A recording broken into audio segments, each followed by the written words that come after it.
Certo, pessoal? Então, voltando aqui às nossas explicações, tá?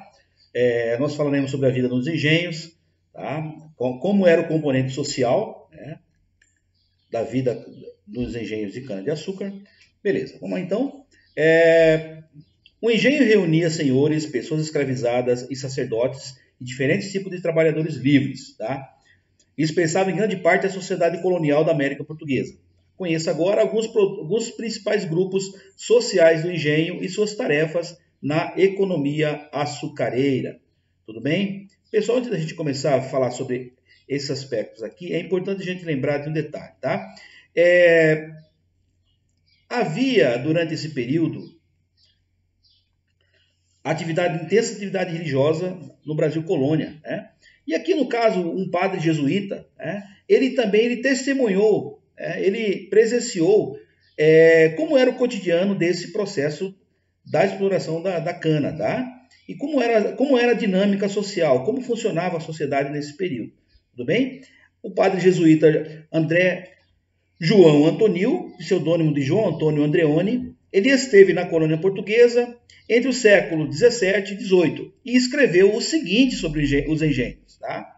O ser senhor de engenho é o título a que muitos aspiram, porque traz consigo o ser servido, obedecido e respeitado por muitos. Tá?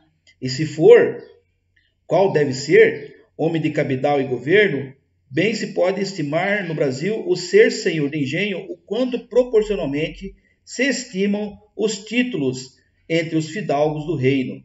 Tá? Porque engenhos há na Bahia que dão ao senhor 4.000 pães de açúcar. Tá? Pães de açúcar, pessoal, era as barras, né? Onde eram as barras que eram o produto final, né? Como o açúcar era feito. Hoje nós temos o açúcar nosso, ele é depurado, ele é refinado, né? O açúcar granulado, né? Naquela época não, eles faziam grandes barras, tá? Essa era a forma como que o açúcar ele era produzido, tá? Então ele fala aqui, ó, porque engenhos há na Bahia que dão ao senhor 4.000 pães de açúcar e outros pouco menos, com açúcar obrigado à moenda, de cujo rendimento logra engenho ao menos a metade, como de qualquer outra, que nele livremente se moe, e em outras partes ainda mais que a metade. Ou seja, era uma grande quantidade de açúcar, tá? Uma grande quantidade de açúcar que era explorado, tá certo? Então, o que esse padre aqui, ele testemunhou foi que, naquele período, o dono do engenho, ele tinha um grande prestígio, né? Um grande prestígio, tinha um grande status, né? Era praticamente quem mandava na sociedade. Tá? Então, e voltando aqui, né? Está dizendo aqui, ó. Além dos senhores de engenho, haviam outros trabalhadores que trabalhavam nas lavouras e no processo da cana, tá? Primeiro, os escravizados. Eles realizavam a maior parte das atividades do engenho. Além de participar da produção do açúcar, trabalhavam como marceneiros, barqueiros, ferreiros e pedreiros.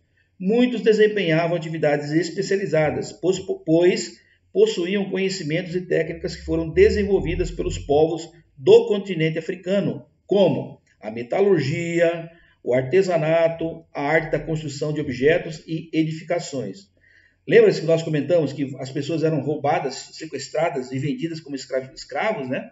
Essas pessoas eram livres, elas tinham habilidades, elas tinham como se diz, habilidades profissionais, vamos dizer assim, tá? Eles sabiam trabalhar com as mãos em vários tipos de trabalhos artesanais. A metalurgia, por exemplo, é você descobrir os metais, né, as pedras, os minérios e metais, fazer o forno, preparar o forno, selecionar as pedras, saber a temperatura certa, saber a condição certa, né, saber fazer a mistura correta dos produtos químicos lá para poder ter uma lâmina mais poderosa. Então, eram conhecimentos que as pessoas elas tinham, tá certo? Então, a ideia que se tinha que o escravo africano ele não tinha inteligência, não tinha habilidade, não é real, tá? Porque as pessoas eram livres e, portanto, tinham também as suas habilidades profissionais. E elas, quando foram trazidas para cá, né, foram forçadamente vendidas como escravos, elas, quando chegaram aqui, era a forma delas poderem sobreviver, mesmo trabalhando, né, sendo forçados a trabalhar no processo da cana-de-açúcar. tá? As mulheres escravizadas, em geral, realizavam diversas atividades domésticas, como senhores de engenho, e também trabalhavam no eito. O que é o eito? Plantação em que os escravizados trabalhavam, né? Era um local onde eles tinham que plantar, né? As refeições dos escravizados eram à base de farinha de mandioca e de alguns outros poucos pedaços de carne seca, ou peixe. Recebiam poucas peças de roupas, motivo pela qual suas vestes viravam farrapos. Era frequente haver nas fazendas teares. Teares é aquelas pequenos engenhos que fazem aquelas, não eram máquinas, eram feitas de madeiras, né? Eram peças que elas podiam fazer o tecido, tá? Para a fabricação de tecidos, beleza? Vamos lá. Então, o que mais? Uma vida de violência. A vida dos escravizados de origem africana na América Portuguesa foi marcada, sobretudo, pela violência dos trabalhos pesados e insalubres, tá? Alimentação precária, castigo físicos e desagregação familiar, né? Então, as pessoas eram separadas das suas famílias, mesmo que chegavam aqui com o irmão, com o pai, com filhos, eles eram vendidos e nunca mais se viam, tá? Era uma vida terrível, tá certo? A vida dos escravizados, tá? Muito bem, voltando, adiantando mais, né? Os senhores de engenho, aqui, ó. Como nós já falamos, né? Eram chamados senhores de engenho, eram detentores de grandes riquezas, terras e pessoas escravizadas, e representavam o poder máximo no engenho. Seu dia a dia ocupavam-se da administração da fazenda, com o comércio de açúcar, os escravizados e o pagamento dos trabalhadores livres. Muitos engenhos ficavam próximos às cidades portuárias. Vários senhores de engenho tinham residência e negócios e cargos públicos nas cidades, tá? Então, nas pequenas localidades, essas pessoas tinham as suas casas, beleza? Vamos lá, que diz aqui,